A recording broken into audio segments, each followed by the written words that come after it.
बंधुगण ज्ञानतंत्र यही वीडियो को आपण मानक स्वागत।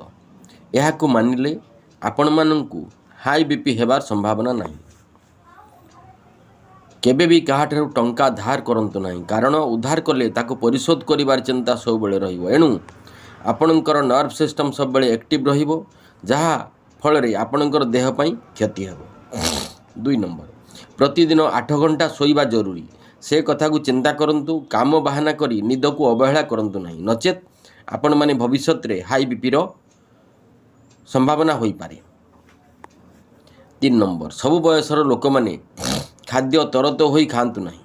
40 वर्ष पर निश्चित भाव में खाद्य को चोबाई चोबाई खांतु, नचेत आपण इंडाइजेशन रोगर शिकार होबे। 100% एसिड हवार संभावना अच्छी।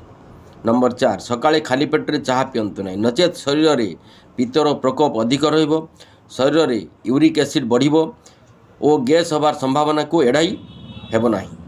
नंबर 5, बहुत जगह देखा जाउछि सकाळु खाली पेटे उषुम पानी पीबार उपदेश देउछंती, ताहा न करिबा भल, नचेत आपण विभिन्न प्रकार पेट रोगर सम्मुखीन हेबे।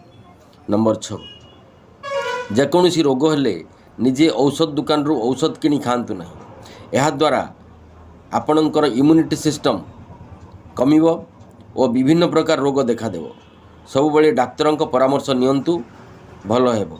7, आपण को भोक लगिले जहाँ हेउ खांतु, भोक रे बेसी समय रुहंतु नहीं, नचेत पेटरे स्टोमाक अल्सर हेबार संभावना अच्छी।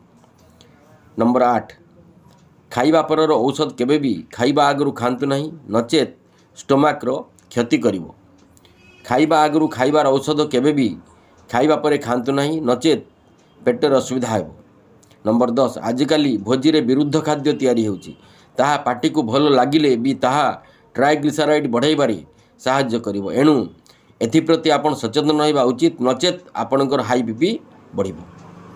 नंबर 11, आजिकाली देखा जाउची पिला कौन बुढ़ा कौन समस्तंकर दांत पोक खाई दांत व्यथा हेउची। एणु दांत मजबूत रखिबा पाई प्रतिदिन सकाळे और संध्यारे दांत घसंतु, दांतर समस्या हेबो नाही।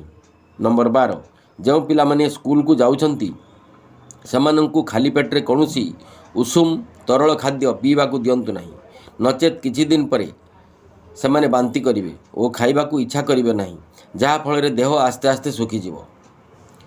जदि आपण कौनसी रोगरे बारंबार औषध खाई भल हेउ नथांती, तेबे एही मोबाइल नंबर रे जोगाजोग करबा को अनुरोध, परामर्श मागणा दिया जिवो।